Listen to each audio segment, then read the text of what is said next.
So Hauntology sets out to position itself as a deeply reflective horror anthology with a fresh take, and for the most part, it succeeds in being thoughtful and even occasionally provocative. We start with a framing device of an older sister taking her runaway sibling on a road trip to share the most chilling tales surrounding their hometown. The two siblings, Jazmin and Venus, find themselves tangled up in their family's haunted past.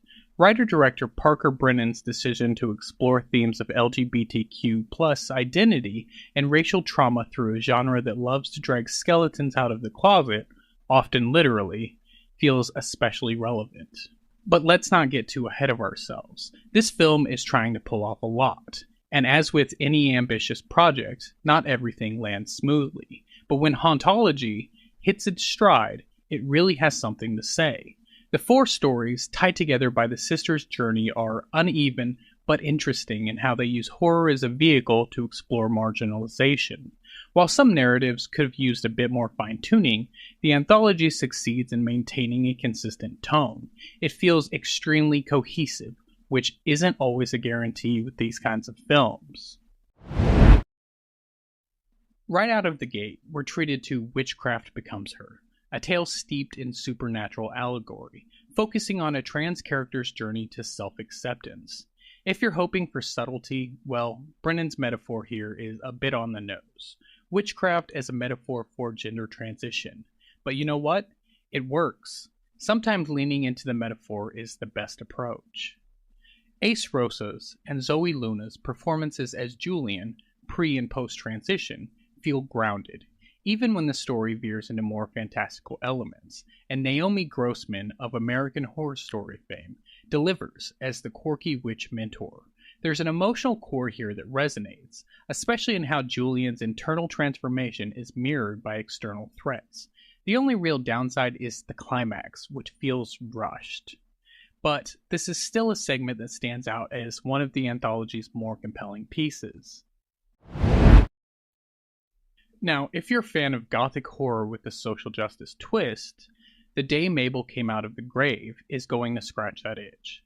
This one leans heavily into the haunted house ghost story territory, using a literal grave to dig up the metaphorical past of queer persecution. The ghost of Mabel Bishop, a 19th century lesbian, becomes a focal point of tension between the present-day couple, Jade and Iris, who are facing their own relationship struggles. Is it subtle? Not really. We get a spooky ghost and an even spookier figure known as the Man with the Hat, a not-so-veiled symbol of white patriarchal oppression. But Brennon's at his best when he lets the subtext sit right there in the text, unafraid to connect the dots for the audience. The pacing, though, is a bit slow, and the ending doesn't quite stick the landing. But it's moody and atmospheric, and the performances give it emotional weight.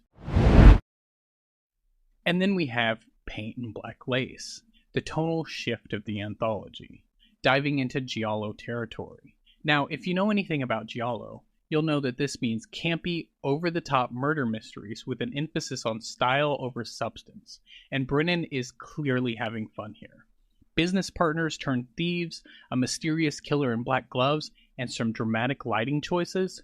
Check, check, and check. While this segment doesn't dive as deep into the social issues explored elsewhere, it provides a welcome change of pace, offering a bit of levity and fun amidst the heavier themes. Samantha Robinson, in particular, is magnetic, and the kills, though more camp than chilling, are entertaining enough to satisfy genre fans. It's a fun ride, though it does feel somewhat disconnected from the anthology's broader thematic ambitions.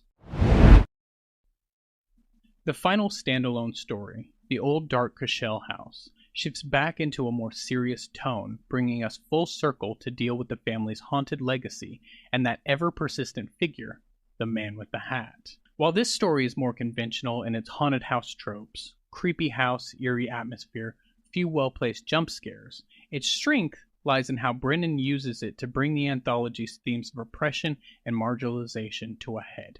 Madeline's isolation in the house parallels her position in society, and Lindsay McDowell's performance adds a much-needed sense of vulnerability.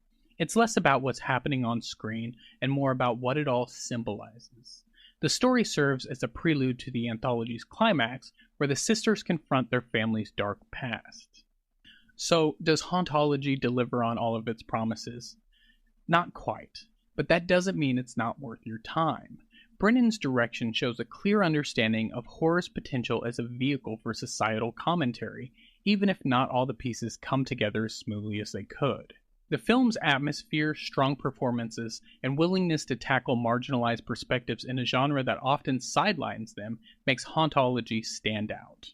It's thoughtful, occasionally messy, and doesn't always hit the mark, but when it does, it reminds you of why horror is such a powerful tool for exploring the things that haunt us, both figuratively and literally. Hauntology may not revolutionize the anthology format, but it offers a fresh perspective that invites conversation, and in today's horror landscape, that's a win.